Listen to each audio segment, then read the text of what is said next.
ఏడాదిలో రేవంత్ సర్కార్ చేసిన అభివృద్ధి పనులు, అమలు చేసిన పథకాలను ప్రజల్లోకి తీసుకెళ్లాలన్నారు రాష్ట్ర కాంగ్రెస్ వ్యవహారాల ఇన్ఛార్జ్ మీనాక్షి నటరాజన్. కార్యకర్తలకు అండగా ఉంటానని స్పష్టం చేశారు. కష్టపడ్డ వారికి ఖచ్చితంగా పదవులు వస్తాయని చెప్పారు. మరోవైపు క్రమశిక్షణ తప్పిన వారిపై చర్యలు తీసుకోవడం కామనే అన్నారు కాంగ్రెస్ నేతలు. కులగణపై ఎమ్మెల్సీ తీన్మార్ మల్లన్న చేసిన వ్యాఖ్యలకు కౌంటర్ ఇచ్చారు.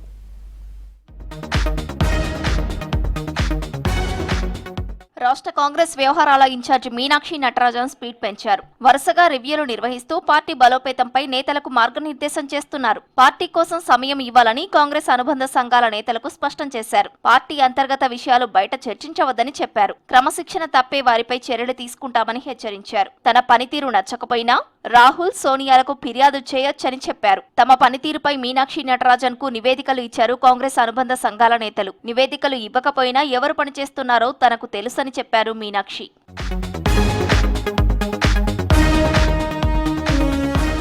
మరోవైపు ఎంపీ నియోజకవర్గాల సమీక్షలు కొనసాగిస్తున్నారు మీనాక్షి నటరాజన్. హైదరాబాద్ గాంధీభవన్ లో ఆదిలాబాద్, పెద్దపల్లి పార్లమెంటు నియోజకవర్గ నేతలతో వేర్వేరుగా భేటీ అయ్యారు. నియోజకవర్గాల్లో పార్టీ పరిస్థితిపై ఆరా తీశారు. కులగణన, ఎస్సీ వర్గీకరణపై విస్తృత ప్రచారం చేయాలని సూచించారు. సమావేశమై పార్టీ నిర్మాణం చేయాల్సిన పాత్ర గురించి విస్తృతంగా చర్చించడం జరిగింది.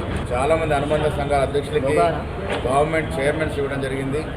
వారందరూ కూడా క్షేత్రస్థాయికి వెళ్ళి ప్రభుత్వ అభివృద్ధి సంక్షేమ ఫలాన్ని ప్రజలు చూడాల్సింది కోరడం జరిగింది. ఆ తర్వాత మళ్ళీ సాయంత్రం హైదరాబాద్ పార్లమెంటు నియోజకవర్గ సమీక్ష సమావేశం జరిగింది.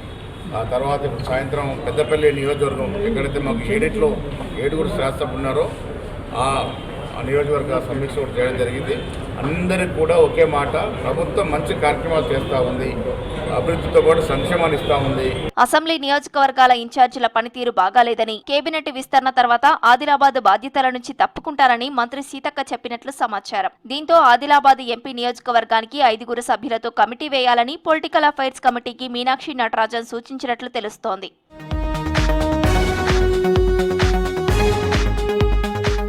పదవుల భర్తీపైన ఫోకస్ పెట్టారు మీనాక్షి నటరాజన్. కొత్త, పాత నేతల మధ్య సఖ్యతకు ప్లాన్ చేశారు. లీడర్లను 3 కేటగిరీలుగా విభజించారు. మొదటి నుంచి కాంగ్రెస్ లో ఉన్న వాళ్లను ఒక గ్రూప్ గా, ఎన్నికల ముందు వేరే పార్టీ నుంచి వచ్చిన వాళ్లను మరో గ్రూప్ గా, పార్టీ అధికారంలోకి వచ్చాక చేరిన వాళ్లను ఇంకో గ్రూప్ గా డివైడ్ చేశారు. పార్టీ నామినేటెడ్ పదవులను కేటగిరీల వారీగా ఇవ్వాలని మీనాక్షి నటరాజన్ నిర్ణయించుకున్నట్టు సమాచారం.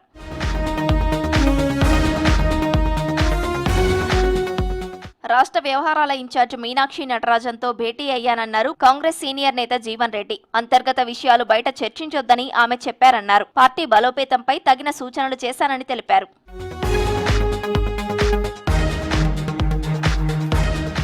పార్టీ లైన్ దాటిన ఎవరిపైనైనా క్రమశిక్షణ చర్యలు తీసుకోవడం కామనన్నారు కాంగ్రెస్ సీనియర్ నేత మధు యాష్కి గౌడ్. తనకైనా, చిన్నారెడ్డికైనా, రేవంత్ రెడ్డికైనా ఇదే రూల్ వర్తిస్తుందని చెప్పారు. పార్టీలో బీసీలకు ఒక న్యాయం, ఇతరులకు ఇంకో న్యాయం జరుగుతుందని తాను అనుకోవడం లేదన్నారు మధు యాష్కి.